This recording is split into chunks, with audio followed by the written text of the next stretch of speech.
ঘাস কাটাকে কেন্দ্র করে স্বামীর কাঁচির আঘাতে রক্তাক্ত স্ত্রী অজগর টিলায়, পরবর্তীতে ছুটে আসেন খোয়াই মহিলা থানায়। প্রথমে ক্লাবে এবং পরবর্তীতে মহিলা থানা থেকে আহত মহিলাকে নিয়ে আসা হয় খোয়াই জেলা হাসপাতালে দুপুর 1টার দিকে।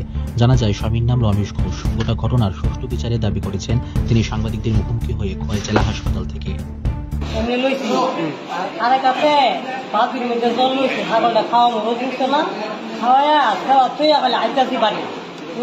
রাস্তা দিয়ে গিয়ে বসে ওই আমার গৌরা চেতনা কইয়া তারা তো কাছে গাছ আছে দেখি আমার গৌরা চেতনা কইয়া আমার ধরছে শুনো মারছে এদিকে মারছে এদিকে মারছে আমি আরেকবার গিয়ে উঠছি আরেকবার সালা উঠানো নালায় মারছে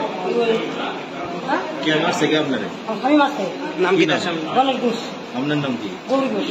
কোন জায়গায় বাড়ি? গণগঠিলা। এরপরে মারতে পরে ওই এরপরে আমি কইছি আমি আর বাদ দিচ্ছি না, আমি এমন কাগজ নিয়ে যাবো আর আমি লাভো পরে কাগজ থেকে পয়সা থানা থেকে আমি তো কেস রয়েছে কইছে একটু সময় আমি কইছি একদম দূরে গেলে